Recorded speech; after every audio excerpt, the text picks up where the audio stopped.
Bonjour, j'espère que vous allez bien par la grâce de Dieu. Merci à tous ceux qui suivent cette page. J'espère que par la grâce de Dieu, ça vous édifie. Je ne suis pas trop Facebook, mais je crois que c'est un outil important que nous pouvons utiliser pour propager l'évangile, propager la vérité. Le mois de mars qui est en train de finir, là, nous avons organisé un séminaire sur la grâce. Et nous avons parlé de la grâce et la foi, comment réagir, la source de la grâce, comment réagir à la grâce, quelle attitude adopter lorsque nous vivons dans la grâce, et aussi que faire pour ne pas être privé de la grâce et rester dans la communion. Et donc, il y a les vidéos qui sont encore sur la page. Je vais faire l'effort de mettre le lien dans les commentaires pour que vous puissiez retrouver rapidement ces vidéos, ceux qui n'ont pas eu le temps de suivre ce séminaire. C'est un séminaire très enrichissant sur la grâce. Et au finish, qu'est-ce qu'on peut retenir de ce séminaire? Moi, je peux résumer ce séminaire avec le passage de Tite chapitre 1, verset 11, je vais lire Tite chapitre 1, verset 11. Car la grâce de Dieu, source de salut pour tous les hommes, a été manifestée. Elle nous enseigne à renoncer à l'impiété et aux convoitises mondaines et à vivre dans le siècle présent selon la sagesse, la justice et la piété, en attendant la bienheureuse espérance et la manifestation de la gloire de notre grand Dieu et Sauveur, Jésus-Christ. Donc, on voit la grâce qui est la source de notre salut et qui nous enseigne quelque chose. La grâce nous enseigne à renoncer à l'impiété, à renoncer aux convoitises, à vivre selon la sagesse, la justice et la piété. Donc, je crois que ce verset de Tite explique clairement comment est-ce que nous vivons dans la grâce. Et donc, j'espère que vous allez aussi appliquer cela à votre vie pour qu'ensemble, Dieu nous aide à vivre la grâce comme il le veut, pas comme nous le pensons.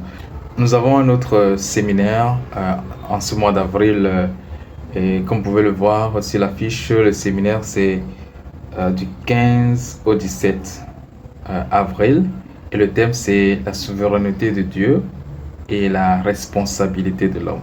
C'est un thème très intéressant si vous avez déjà médité dessus. Vous allez voir que c'est très profond. Dieu, il est souverain. Et est-ce que cela veut dire que nous, les hommes, sommes des robots et que rien ne dépend de nous? Ou alors, est-ce qu'il y a le libre arbitre? Est-ce qu'on a le choix?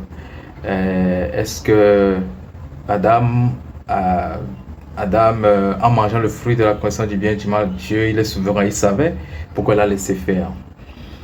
Est-ce que Joseph pouvait se soustraire à ce qu'il a vécu jusqu'à arriver à la gloire, étant gouverneur?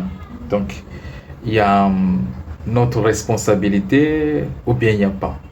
Est-ce que nos choix peuvent changer le plan de Dieu ou bien les choses tombent sur notre vie parce que Dieu a décidé c'est sera comme ça?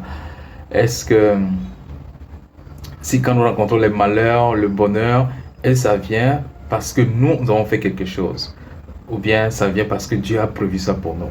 Un prédicateur qui devait voyager, aller dans un autre état pour prêcher la parole, parce qu'il ne s'est pas préparé à temps, il a raté le premier vol, et il a pris le deuxième vol, et puis il y a eu crash. Et donc, est-ce que c'est prévu dans la souveraineté de Dieu? Et c'est pour cela que il y a eu crash, donc on rend gloire à Dieu. Est-ce que si vous rencontrez sa femme, qu'est-ce que vous allez dire à sa femme? Est-ce que vous allez dire, ah, Dieu a voulu, c'est la souveraineté de Dieu, et puis bon, ça va, il faut prendre ça comme ça, ou bien il y a quand même un peu de sa responsabilité dedans. S'il avait été bien préparé, c'est apprêté tôt, il allait prendre le premier vol et il n'aurait pas eu peut-être d'accident. Donc, il y a des fois des situations qui arrivent. Nous, on parle comme ça de ce thème peut-être d'une manière théologique ou d'une manière théorique.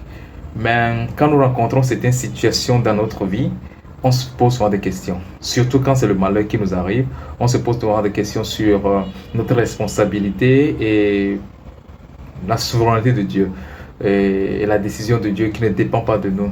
Et puis, dans notre croissance spirituelle, dans notre vie spirituelle, dans les actes que nous posons, dans nos choix, est-ce que c'est la volonté de Dieu ou pas, et dans ce que nous récoltons aussi, des fois, il peut arriver que même un chrétien mature, qui a fait plusieurs années dans la foi, se, se pose la question, est-ce que c'est de ma faute?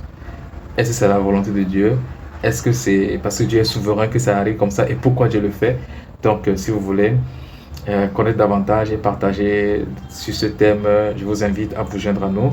Donc, comment on dit ça? Notez la date et on se voit en avril le 15, 16, 17 et à l'heure indiquée, si vous êtes en Afrique de l'Ouest, à l'heure GMT, c'est 19h. Si vous êtes déjà en Afrique centrale, à partir du Bénin, c'est à 20h. Vérifiez le temps selon votre zone géographique. Et soit c'est sur cette page que vous allez suivre, soit vous allez nous rejoindre directement sur Zoom. Merci beaucoup. Que le Seigneur nous bénisse. Et c'est la Pâque aussi. C'est la Pâque aussi, nous nous rappelons de Jésus-Christ qui est mort, qui est ressuscité pour nous. Et c'est ça qui est la base de notre foi et que cette foi davantage grandisse en nous. Merci. Et donc, bye bye.